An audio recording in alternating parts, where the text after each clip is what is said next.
Assalamualaikum warahmatullahi wabarakatuh. Ketemu lagi dengan Jago TV di episode yang kesekian di bulan Ramadan tahun 1446 Hijriah tahun 2025. Untuk podcast pada kesempatan kali ini agak berbeda. Kalau yang kemarin-kemarin kan infonya itu umum, nah tapi karena ini masih dalam rangka bulan Ramadan, kita punya narasumber dari keluarga kita sendiri, dari Bapak Sutrisno. Assalamualaikum Mbah Tris. Waalaikumsalam. Salam. Niki panggilnya Mbah Tris atau Pak Tris nih? Terserah. Biasa dipanggilnya kalau anak-anak itu biasanya panggilnya aja Mbah Tris gitu. Ada Mbah, ada ya Pak. Oh, gitu. Terserah, saya tidak mempermasalahkan itu. Oh gitu. Mbah. Tapi sebenarnya Pak, Mbah sama Pak ini lebih enak mana? Gitu. Kalau saya lebih enak Mbah. Oh Mbah aja, berarti kita ngobrolnya pakai kata Mbah aja. Oke. Pripun kabarnya Mbah? Alhamdulillah. Baik sekali. Mbah Tris ini adalah salah satu guru di SMK Negeri Jatirogo yang mengajar mata pelajaran agama gitu. Tapi dengan style yang berbeda gitu. Agak nyeleneh gitu. Sampai anak-anak, masa sih ini guru agama gitu. Nah, tapi jangan salah. Pak Tris ini ya apa ya, kalau orang Jatirogo mengatakan itu apa ya, kayak sesepuhnya gitu. Begitu sudah angkat tangan, sudah merapalkan doa, lepas semuanya. Oke, hari ini kita mau ngobrol-ngobrol soal puasa, Mbak. Nah, puasa tahun ini 2025. Kalau dari dengan yang tahun-tahun sebelumnya, berbeda nggak sih, Mbak? Ke anak-anak gitu, anak SMK. Kalau dilihat dari puasa dari tahun ke tahun, itu ya biasa aja, tidak ada bedanya. Kenapa? Karena puasa itu sebetulnya tidak bisa diketahui dengan hanya luarnya saja. Karena puasa kan tidak hanya cuma menahan makan dan minum saja, lebih dari itu. Jadi kalau secara kasat mata mau lihat kamu puasa atau enggak itu nggak kelihatan gitu? Nggak kelihatan. Terus kalau fenomenanya untuk anak-anak remaja sekarang Mbak, yang terutama ini kan kita anak-anak SMK remaja yang udah notabene mulai beranjak dewasa, saya lihat itu puasanya justru mereka banyak yang nggak puasa gitu. Ini bukan di lingkungan kita, memang sudah menjadi istilahnya apa? Sudah menjadi wacana global. Memang dunia sudah semakin tua, semakin rusak, dan semakin ibadah makin sulit sekali. Semakin sulit ya? Semakin sulit, apalagi puasa. Yang biasa nggak puasa lah itu yang mahal lebih sulit lagi, menahan, walaupun itu sekedar menahan makan dan minum, tapi itu luar biasa. Karena apa? Harus dibarengi dengan keimanan. Makanya di dalam surat Al-Baqarah ya ayyuhalladzina amanu, yang disebut tuh orang iman, bukan manusia kan. Oke. Orang-orang yang beriman, yang diseru itu orang-orang yang beriman, bukan manusia. Hei manusia, bukan seperti itu kan. Di Al-Quran banyak kan seruan, ada yang hei manusia, hei orang yang beriman kan, seperti hei orang yang bertakwa seperti itulah itu. Tapi kalau puasa beda. Khusus untuk orang yang beriman. Hanya untuk yang beriman. Kalau mereka puasa berarti mereka insya Allah imannya tinggi kan, seperti itu atau bagus. Terus ini menghadapi ini anak-anak, wacananya itu liburnya panjang ya. Liburnya maju dari tanggal 25, harusnya libur tanggal 26, maju tanggal 21. Berarti kan anak-anak itu banyak kegiatannya, lebih banyak di rumah.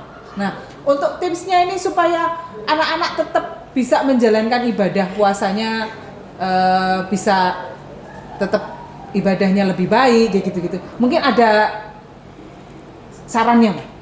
Kalau saran untuk saya, dari yang saya amati, baik itu dari saya jalan-jalan atau apa itu, kalau ingin puasanya itu tidak ada halangan atau cobaan, mendingan jangan keluar. Mending di rumah. Di rumah aja. Karena apa? Di luar otomatis banyak godaan. Otomatis banyak godaan. Mending di rumah ya. Tawakal, entah itu tidur, entah itu ngaji, entah itu bantuin orang tua kan seperti itu. Mendingan lebih baik membuat sibuk sendiri di rumah. Jangan di luar. Sibuk di luar itu kalau memang temannya bagus nggak masalah, tapi temannya kan kalau di luar kan beda-beda. Itu yang bisa merubah. Harus punya pagar sendiri ibaratnya ya. Harus bisa mengendalikan diri. Itu untuk pemuda atau anak-anak yang imannya belum kuat. Imannya belum kuat. Belajar memupuk imannya, belajar dari rumah saja. Dari rumah saja. Terus kalau misalnya ini kegiatan yang mungkin bisa dilakukan untuk anak-anak di luar yang supaya kan bosan juga Mbak kalau misalnya kita di rumah, ayo di rumah cuman ini main game doang gitu. Kalau di luar itu misalnya apa sih yang bisa dilakukan supaya tetap ini mungkin kita bisa bersilaturahmi dengan teman yang baik, jangan di warung atau kafe, itu berbahaya. Kalau ujung-ujungnya ketemunya di kafe. Saya kalau jalan-jalan baik itu siang atau sore itu banyak di warung-warung kopi, di kafe itu banyak sekali itu ya anak-anak loh, makanya itu. Mendingan bahaya ini ya. Kita silaturahmi aja di rumah teman kok menghilangkan jenuh di rumah itu kan. Terus ini lagi Mbak, puasa itu kan sebenarnya manfaatnya banyak. Utamanya selain iman, ibaratnya kalau iman takwa seperti Mbah bilang tadi itu kan nggak bisa dilihat secara kasat mata. Tapi yang betul-betul dirasain ya, mungkin bisa dilihat ini dari segi kesehatan nih Mbak. Nah, katanya kalau misalnya olahraga puasa itu bisa meningkatkan kesehatan gitu, terutama bagi mereka yang punya sakit mah dan macam-macam gitu. Nah, Mbak Tris sendiri ini kan juga suka olahraga. Nah, ini kalau menurutnya Mbak Tris olahraga apa yang tetap kita bisa imannya meningkat tapi tidak nggak capek, tetap puasanya tetap jalan gitu. Sehat tetap jalan. Iya gitu. Olahraganya apa nih?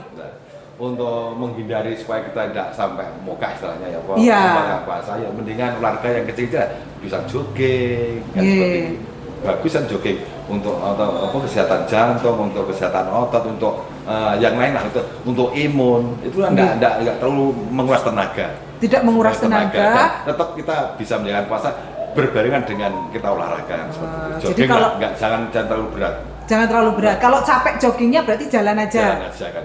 Oke, berarti nanti tipsnya kalau sore ngabuburit itu jangan naik motor. Kita sore nanti sore atau jogging, ngisi waktunya diisi olahraga, jadi olahraganya dapat, sehatnya dapat, takjilnya dapat. Oke. Terus Mbak, supaya ini bulan puasa ini bisa tambah tambah manfaatnya Mbak. Kan kalau yang biasanya mungkin hanya sholat 5 waktu, tapi kan kalau puasa itu kan pahalanya kan dilipat gandakan. Per berapa? 1000 kali lipat. 10 kali lipat. 1000 itu kalau udah Lailatul Qadar itu. Khusus gitu malam Lailatul Qadar itu 1000. Tapi kalau dari biasa itu dilipat gandakan 10 kali lipat. 10 kali lipat. Apapun yang kita lakukan ini 10 kali lipat. Itu berlaku untuk pahala saja atau dosa? Ya pahala saja lah. Oh, pahala saja. Dosa tetap satu. Makanya kita itu penghuni surga karena kita logika saja. Karena pahala itu 10, katakan 10. Dosanya 1. Nah, otomatis kita masih surplus kan. Oh, masih surplus. Otomatis kita tetap masuk surga kan. Tetap surga. Itu logika. Kita pakai logika aja. Agama logika.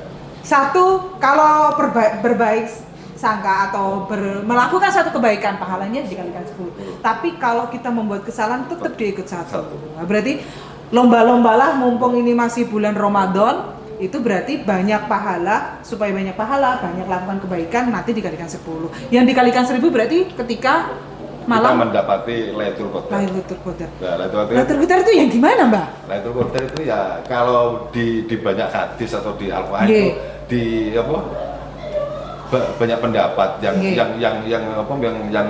istilahnya yang dominan itu adalah yang malam ganjil itu, yang malam akhir, malam ganjil, bulan puasa yang di akhir bulan itu, yaitu mulai malam 21, 23, 25, 27 sampai 29.